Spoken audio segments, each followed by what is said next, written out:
people who have been living under a rock, and gentlemen. This is part two of a series demonstrating that those who think a government takeover of X will have positive results are quite misinformed people. The leftists and neo-Marxists who dominate the Democrat Party often assert in knee-jerk fashion that if we can just get the government to basically take everything over, we'll reach economic nirvana, with someone else's money, of course. They asserted this in healthcare. How did a government role in the housing market play out? Let's examine that, compare that.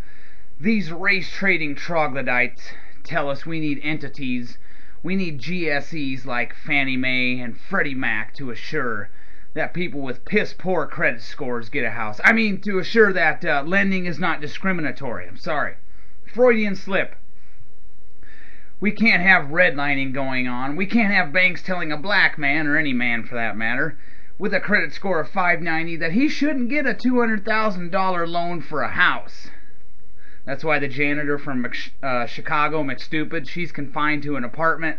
She can't afford a house. Doesn't have good credit. That's just not fair. So along came Fannie and Freddie, who have always either been half socialized or, as they are now, totally under the control of our uber-efficient federal government, along with Jim Carter's Community Reinvestment Act and the Federal Department of Housing and Urban Development to make sure that all races get enough loans to buy homes. Call it affirmative action in the housing market. So, how have home ownership rates of blacks compared to whites fared since these entities were created? The results might surprise you. Receiving the most attention from race traders has been the gap in home ownership rates between white households and African American. The current home ownership rate for whites is 76.5%. This is 2007 data. While that for African Americans is 54%, leaving a gap of 22.5%. Limitations on available data have made observations prior to 1940 difficult. 1940 was the first census of housing. Excuse me.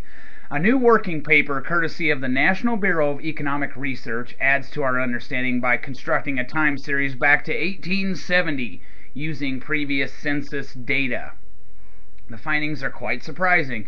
In 1870, the gap between white and African American home ownership rates stood at an astonishing 48.8%.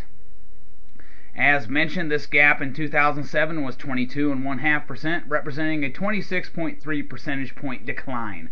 However, of that 26.3 narrowing, 25.3 occurred before 1910.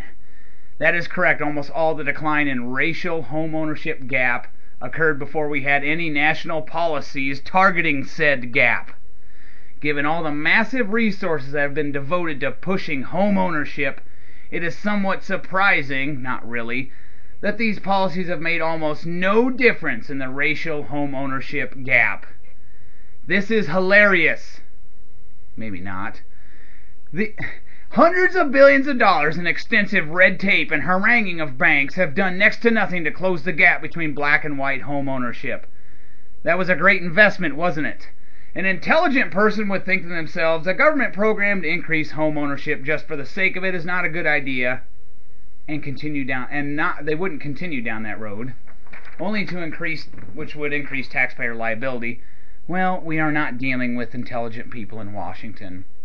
Between Fannie, Freddie, and the FHA, the taxpayers now back better than 90% of all new U.S. mortgages. We're doing it again. Here's to another housing bubble.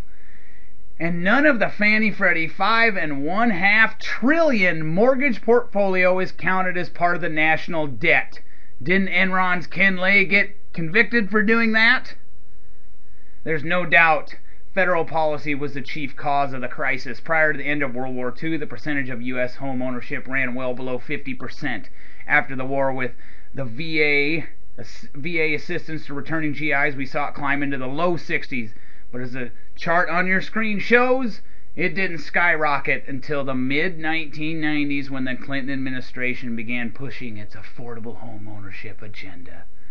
In 1996, HUD set an explicit target commanding that 42% of the loans bought by Fannie and Freddie be to people with incomes below the area's median. That target rose to 50% before Clinton left office and was pushed even higher in the Bush years. Squeaky wheel gets the grease, folks. Write your senators and congressmen, demand an end to Fannie, Freddie, HUD, and the FHA in the near future. So there you have it, folks. All this money, all this crap, all this red tape, with no discernible impact on the gap between whites owning their homes and blacks. Another example of government failure. And you want this government to run your health care, huh? There's a lot of leftists out there. They want the government to take over health care. Do you think it's going to be any different when they do that? No, it's going to be a complete failure. Have a nice day.